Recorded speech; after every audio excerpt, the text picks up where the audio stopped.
Hi friends, இந்த வீடியோவில் என்ன பார்க்க போகிறோன்னா ரேஷன் அரிசி வச்சு நம்ம சாஃப்டான இட்லி எப்படி செய்யலாங்கிறத பார்க்கலாம். வாங்க வீடியோக்குள்ளே. இட்லி சாஃப்டாக வர்றதுக்கு ரேஷன் அரிசி தான் எடுத்துருக்கிறேன். ரேஷன் அரிசி நல்லா க்ளீன் பண்ணி சுத்தம் பண்ணி எடுத்து வச்சுருக்கேன். பாருங்கள், நல்லா கருப்பு ஏதாச்சும் இருந்தால் நல்லா க்ளீன் பண்ணி எடுத்து வச்சிட்டோம்னா அப்போ தான் உங்களுக்கு இட்லி வெள்ளை கலராக தெரியும், இல்லாட்டி ஒரு மாதிரி மஞ்சள் ஆகிடும். அதனால் நான் பளிச்சு நல்லா க்ளீன் பண்ணி எடுத்து வச்சுருக்கேன். இது புழுங்கரிசி இந்த டம்ளர் எடுத்திருக்கேன். அளவு புழுங்கரிசி இந்த டம்ளருக்கு 6 டம்ளர் எடுக்கிறேன். தலை தட்டி எடுத்துக்கோங்க, ரொம்ப நிறச்சி எடுக்கணும்னு அவசியம் இல்லை. நம்ம எப்படி எடுக்கிறோமோ அந்தளவுக்கு தான் ஒரே அளவாக எடுக்கணும். 1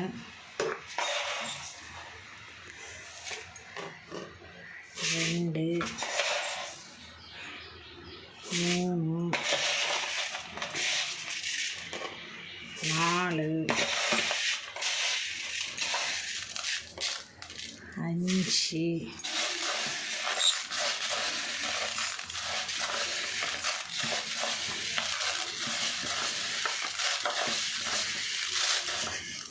6 டம்ளர் போட்டேன். பாருங்கள், புழுங்கரிசி 6 டம்ளர் போட்டிருக்கேன்.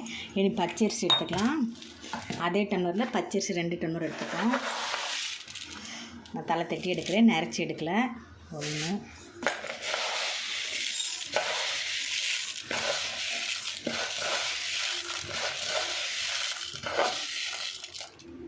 2 டம்ளர் எடுத்துருக்கிறேன். 1 வருது. எல்லாம் க்ளீன் பண்ணி எடுத்து வச்சுட்டேன். இதை நல்லா மிக்ஸ் பண்ணிக்கோங்க. இது பச்சரிசி ரேஷன் அரிசி தான், எல்லாமே ரேஷன் அரிசி தான். பச்சரிசிலாம் ஒன்று வண்டு வந்தோம் சீக்கிரம், அதை கொஞ்சம் பார்த்துக்குங்க, பார்த்து போடுங்க. இதை நல்லா கழுவி 4 மணி நேரம் ஊற வச்சுக்கலாம். நல்லா தேய்ச்சி கழுவணும். பாருங்கள் எப்படி கழுவுறது.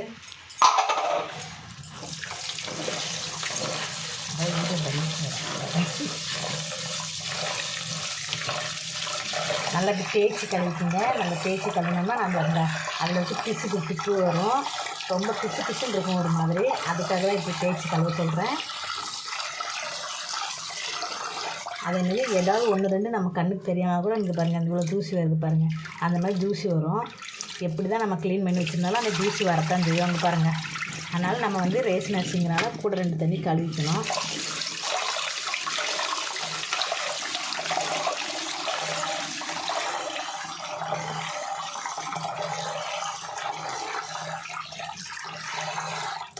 நல்லா வெள்ளை கலராக வர மாதிரி கழுவிச்சுங்க. அந்த பிசுப்பாக இப்போ ஓரளவுக்கு போயிடுச்சு.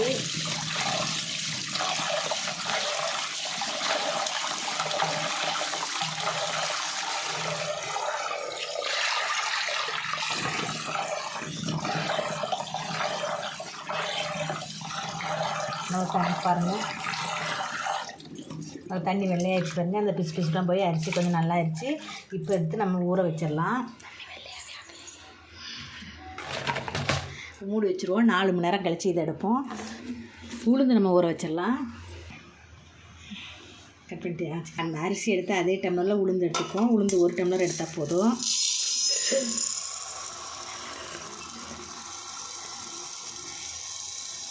அதே அளவு தான் எடுத்துருக்கேன் பாருங்கள். இதை 1 மணி நேரம் ஊற வச்சா வெறும் அரிசி ஊற வைக்கணும், நீங்கள் ஊற வைக்கணும்னு அவசியம் இல்லை. கரெக்டாக 1 மணி நேரம் ஊற வைங்க. இதை கொஞ்சம் கழுவி ஊற வச்சுருவோம். பாருங்கள், ஊற வச்சுட்டு பாருங்கள். இது 1 மணி நேரம், இது ஒரு 4 மணி நேரம் ஊற வைங்க. ரொம்ப அதிகமாக உளுந்து ஊற வைக்கணும்னு அவசியம் இல்லை. அதனால் அதை கனெக்ட் பண்ணி ஊற வைங்க. ஊற வச்சுட்டு நம்ம அரைக்கலாம். ஊற வச்சிடலாம். இப்போ அரிசி உளுந்து எல்லாம் நல்லா ஊறிடுச்சு. நான் முதல்ல உளுந்தை போட்டு அரைச்சிட்றேன். உளுந்தை கிரைண்டரில் போட்டுட்டேன். உளுந்து போடும்போது நம்ம ஐஸ் டியூப் போட்டு அரைச்சிக்கலாம், இல்லாட்டி ஐஸ் வாட்டர் கூட ஊற்றி அரைச்சிக்கலாம். அப்படி அரைச்சோம்னா கிரைண்டர் சூடாகிறதுனால மாவு ஒரு மாதிரி ஆகிடும். அது ஆகாமல் இருக்கக்காக அந்த ஐஸ் டியூப்போ இல்லாட்டி ஐஸ் வாட்டரோ ஊற்றி அரைங்க. உளுந்து ரொம்ப நேரம் அரைக்கணும்னு அவசியம் இல்லை. கொஞ்சம் நல்லா தள்ளி விட்டுட்டு, ஒரு நல்லா சைடில் இருக்கும் பார்த்திங்களா, ஒன்று அதை நல்லா தள்ளி விட்டுட்டு நம்ம ஒரு 25 நிமிஷம் அரைச்சா போதும். கரெக்டாக அதுவே நல்லா உப்பி வந்துடும். நான் கரெக்டாக 25 நிமிஷம் தான் எப்போவுமே அரைப்பேன். இந்த கிரைண்டருக்கு கரெக்டாக 25 நிமிஷம் அரைச்சாலே போதும். 25 நிமிஷம் அரைச்சி உளுந்து எப்படி இப்போ வங்கி வருது பாருங்கள். நல்லா கொஞ்சம் தள்ளி லைட்டாக தண்ணி தெளித்து போடுங்க. நிறைய தண்ணி ஊற்றாதீங்க, லைட்டாக தெளித்தா போதும். ஐஸ் வாட்டராக தெளிங்க, இல்லாட்டி ஐஸ் டியூப் போடுங்க. அப்போ தான் கொஞ்சம் நல்லாயிருக்கும். இட்லி நல்லா சாப்பிட்ட வரைக்கும் இதுவும் ஒரு டிப்ஸு. உளுந்து நல்லா அரைச்சி எடுத்துக்கலாம். உளுந்து நல்லா அரைஞ்சிருச்சு.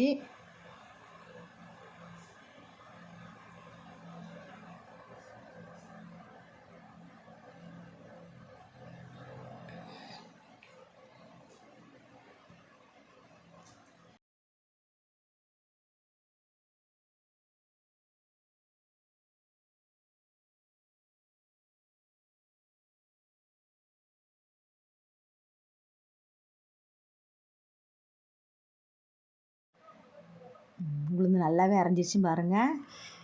எப்படி புஷ்ஷுன்னு இருக்குன்னு பாருங்கள். நல்லா அப்படியே பார்த்தாலே நல்லா நமக்கு தெரியும். நல்லா அரைஞ்சி மாவு நிறஞ்சி வரும்போதே நமக்கு தெரிஞ்சிடும் இது நல்லா அரைஞ்சிருக்குன்னு. அப்படியே கையில் தொட்டாலே புஷ்ஷுன்னு இருக்கும், பறக்கிறமா இருக்கும். அதான் பக்குவம். எடுத்துட்டேன் பாருங்கள். உளுந்து மாவு எவ்வளோ அழகாக எடுத்து வச்சுருக்கேன் பாருங்கள். அடுத்து நான் அரிசி போட்டுடுறேன். பார்க்குறதுக்கு நல்லா இருக்கு பாருங்கள். உளுந்து இந்த பக்குவத்தில் அரைச்சா இட்லி நல்லா வரும். இப்போ அரிசி அரைஞ்சிட்ருக்குது. அரிசி ஒரு 1/4 மணி நேரத்தில் அரைஞ்சிரும். அரிசி வந்து ரொம்ப நைஸாக அரைக்காதீங்க. கொஞ்சம் கையில் பட்டால் கொஞ்சம் கொரன்னு இருக்க மாதிரி அரைங்க. அப்போ தான் இட்லி வெல்லம் வந்து நல்லா வரும். அந்த பக்குவத்தில் அரைச்சாதான்.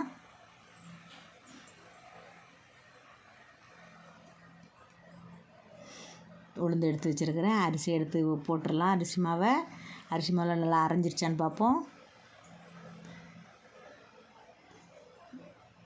நல்லா அரைஞ்சிருச்சு. கரெக்டான பக்குவம் வந்துருச்சு பாருங்கள். ரொம்ப கெட்டியும் இல்லாமல் ரொம்ப தண்ணியும் இல்லாமல் கரெக்டான பக்குவம் இருக்குது. இந்த பக்குவம் இருக்கும்போது நம்ம வந்து இட்லி மாவை எடுத்துடலாம். எடுத்து ஊற்றிட்டேன் பாருங்கள். ஊற்றி கலக்கிடலாம்.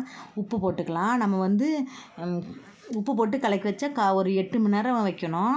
நான் வந்து இது நைட்டு அரைச்சி வச்சேன். காலையில் எப்படி இருக்குன்னு பார்ப்போம். இது வந்து உப்பு போட்டு கொஞ்சம் நல்லா கலக்கிக்கிங்க. நல்லா மிக்ஸ் பண்ணணும். நம்ம கையை போட்டு கொஞ்சம் நல்லா மிக்ஸ் பண்ணுறதுனே நல்லா உப்பி வரும். நம்ம போட்டு நான் கை கலக்கிற பக்குவத்தில் தான் இருக்குது. ஒவ்வொருத்தர் கைக்கு சீக்கிரம் புளிச்சிரும்பாங்க. அவங்க வந்து 8 மணி நேரம் வைங்க. கொஞ்சம் புளிக்காத கைக்கு வந்து 10 மணி நேரம் வைங்க. அப்போ தான் நல்லாயிருக்கும். பாருங்கள். இப்போ தண்ணி மாதிரி தெரியும். காலையில் பார்க்கும்போது நல்லா சூப்பராகிடும். நான் நைட்டு தான் இதை அரைச்சி வைக்கிறேன். காலையில் எப்படி இருக்குன்னு பார்ப்போம். சூப்பராக கலந்துச்சு பாருங்கள். மூடி வச்சிடலாம்.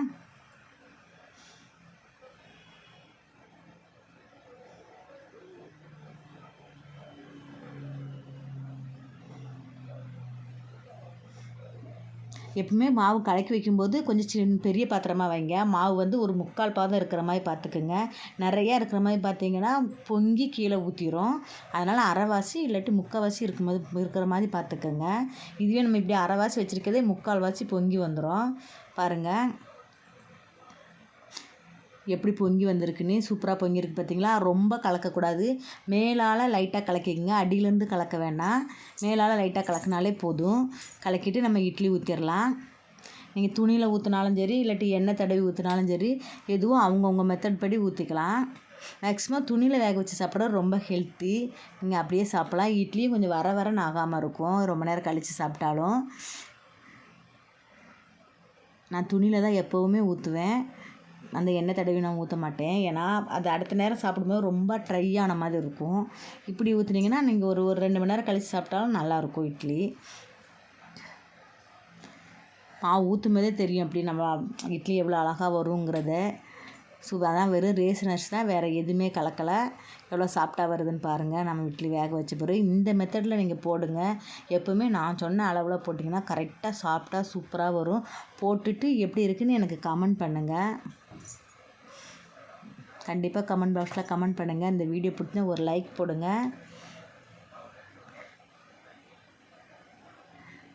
ஒரு 10 நிமிஷம் வேக வச்சா போதும். இட்லி எடுத்துடலாம். வெந்துருச்சு.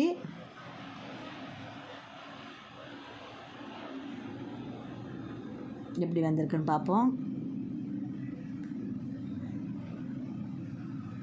பாருங்கள் எவ்வளோ சாஃப்டாக இருக்குதுன்னு. தொட்டாலே தெரியும். நல்லா புசு புசுன்னு இருக்குது. நல்லா சாஃப்டாகவும் இருக்குது. இது கூட நம்ம எந்த சட்னியோ தக்காளி சட்னியோ சாம்பாரோ சட்னி வச்சு சாப்பிட்டா சூப்பராக இருக்கும். அப்படியே செம்ம சாஃப்டாக வந்திருக்குது. பாருங்கள் பிச்சாலே அப்படியே அழகாக இருக்குது பாருங்கள். இந்த மெத்தடில் ட்ரை பண்ணுங்கள். எவ்வளோ சூப்பராக இருக்குது பாருங்கள். நல்லா வெள்ளையாக வந்திருக்குது. நம்ம நல்லா பிசுபிசுப்பு தன்மை இல்லாமல் கலவுனாலே நல்லா ரேஷன் அரிசியில் நல்லா வெள்ளையாக வரும். இட்லி வெள்ளையாகவும் இருக்குது பாருங்கள். இதோட சட்னியோடு சேர்த்து சாப்பிட்லாம்.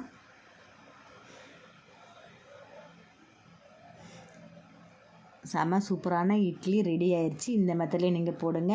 வீடியோ பார்த்ததுக்கு மிகவும் நன்றி. லைக் பண்ணாதவங்க லைக் பண்ணுங்கள் ப்ளீஸ்.